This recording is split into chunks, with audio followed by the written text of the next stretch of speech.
Hello, friends. Happy weekend. Jeremy Knight here with our weekly check-in. I hope you are doing well on this beautiful day and getting ready for a wonderful, wonderful weekend. I just wanted to drop in and let you know of some things, remind you of some things, and maybe tease some things that are to come. First and foremost, I just want you to know that we value so deeply opportunities and making things available for you to step into this community of faith beyond our worship on Sunday mornings. We put a lot of effort into that too, obviously. But we want you to consider being in small groups, to be connected with one another in community, in Christ-centered community.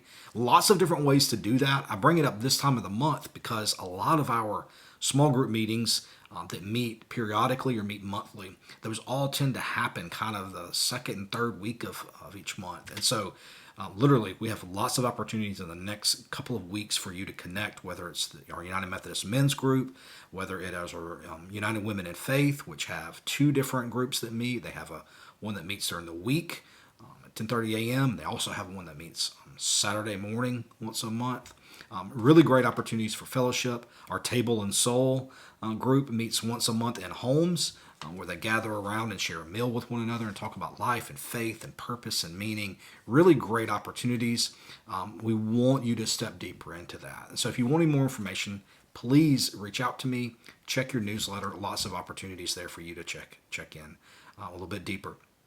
Speaking of small group opportunities, we have a growing youth ministry that we do. We partner with First United Methodist Church here in Ocala, and we do youth ministry together. Many of you are aware of that. That group is growing. That group is having a really good time, and so thank you for your prayers. So many of you have asked about that, and so I bring that up, just to give you an update, because some things are going to be happening over the next couple of months that we as a church, I want you to know about.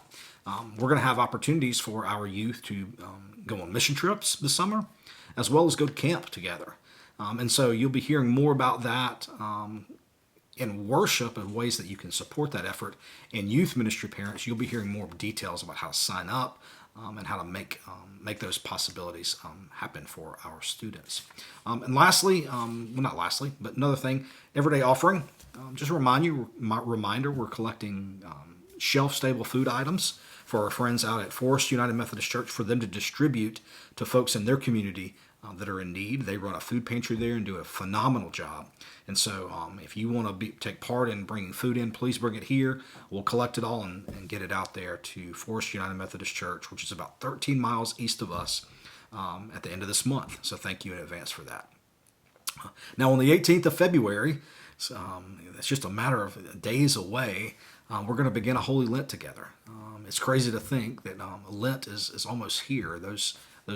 That season of preparation, 40 days plus Sundays, where we center ourselves again and prepare our hearts for the resurrection. And so that is around the corner. That's going to invite you here for Ash Wednesday service at 5:30 p.m. on the 18th. We look forward to seeing you there. All right. And lastly, just a little preview about worship. As many of you are aware, we've been talking about these historic practices of our faith, that center us, that we believe when we engage in them, God uses them by God's grace to expand and grow and awaken us more and more to His grace and His beauty.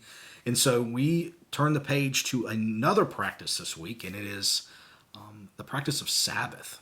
And you'll hear, if you put up with me this Sunday, I really, really, really, really struggle with Sabbath. Sabbath is something that is so very hard for me. And so I'll lament a little bit about that, but the sermon won't be about me, I promise. But just about a way to think and a way to think about what Jesus said about the Sabbath. He said some pretty powerful and subversive things in the Gospels when he and his disciples were found by the finger-wagging folks that they were actually breaking the rules of the Sabbath, and he talks about that, and we're going to dive into that this weekend, and I hope that you will be a part of that conversation, because as I hope that you're finding, there's so much beauty and depth within these practices that our church tradition and specifically our scriptures remind us of, and that God commands us, especially Sabbath. Sabbath is so deeply embedded in the history of our tradition, going all the way back to our Jewish forefathers and foremothers that brought this faith and this consistent desire to seek after God and God's ways how it comes through that historic reality and into our faith as Christian people. So really excited about exploring that with you. Hope that you can be with us 10:30 a.m. here in person, of course, at St. Paul's. If you can't be with us in person, please check us out on our live stream. Got a dedicated folks that help make that happen each every Sunday. We are so, so grateful. All right.